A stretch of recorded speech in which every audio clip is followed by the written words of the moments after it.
നമ്മുടെ നാട്ടിൽ നമ്മുടെ ഭരണാധികാരികൾ തന്നെ നമ്മളെ പിടിച്ചു പറിക്കുന്നു എന്നാണ് പലരുടെയും ധാരണ, അല്ലെങ്കിൽ പലരും ധരിച്ചു വെച്ചിരിക്കുന്നത് അങ്ങനെയാണ്.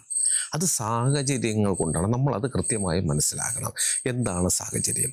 ഒരു ഭരണാധികാരിക്ക് 5 വർഷമാണ് കിട്ടുന്നത്. ഈ 5 വർഷം കൊണ്ട്, ഈ 5 വർഷമേ ഉള്ളൂ അവർക്ക്. ഈ 5 വർഷമാണ് അവരുടെ ഏറ്റവും വലിയ പ്രശ്നം. അവർക്ക് ആയുഷ്കാലം മൊത്തം നമ്മൾ കൊടുക്കണം. ഒരാൾ ഭരണത്തിലേക്ക് കയറിക്കഴിഞ്ഞാൽ അയാൾ മരിക്കുന്നവരെയും അയാൾക്ക് ഭരിക്കാനുള്ള അധികാരം കൊടുക്കണം. കാരണം അങ്ങനെ കൊടുക്കുമ്പോൾ നാടിൻ്റെ സ്വത്ത് സ്വന്തം സ്വത്തായി കാണുക. കാര്യം 5 വർഷം കഴിയുമ്പോൾ ഇറങ്ങി പോകണ്ടല്ലോ. അപ്പോൾ പിന്നെ നമുക്കും നമ്മുടെ കുടുംബത്തിനും ഉള്ളത് തന്നെയാണിത്. മരിക്കുന്നത് വരെ സുഖിക്കാം. അങ്ങനെ വരുമ്പം അടിച്ചു മാറ്റം ഉണ്ടാകില്ല. മറ്റത് അങ്ങനെയല്ല. 5 വർഷമേ ഉള്ളൂ.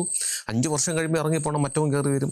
അതിനിടയ്ക്ക് വെച്ച് അടിച്ചു മാറ്റണ്ടേ? അതിനുള്ള വെപ്രാളമാണ്. അവരെ നമുക്ക് അങ്ങനെ കുറ്റം പറയാൻ പറ്റുമോ? ഉദാഹരണം പറയുകയാണെങ്കിൽ, ഒരു വീട്ടിൽ കുറേ സ്വർണവും പണവും ഇരിക്കുന്നു. ആ വീടിൻ്റെ കാരണവർ അല്ലെങ്കിൽ വീടിൻ്റെ ഉടമസ്ഥൻ അയാൾ മോഷ്ടിക്കുമോ? ഇല്ല.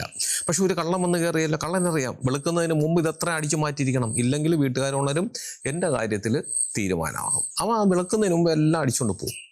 5 വർഷമേ നമ്മുടെ ഭരണാധികാരികൾക്കുള്ളൂ. നമ്മൾ എന്തിനാണ് അവരെ കുറ്റം പറയുന്നത്? ഒരു തരത്തിൽ ആലോചിച്ചാൽ അവർ ചെയ്യുന്നതല്ലേ ശരി.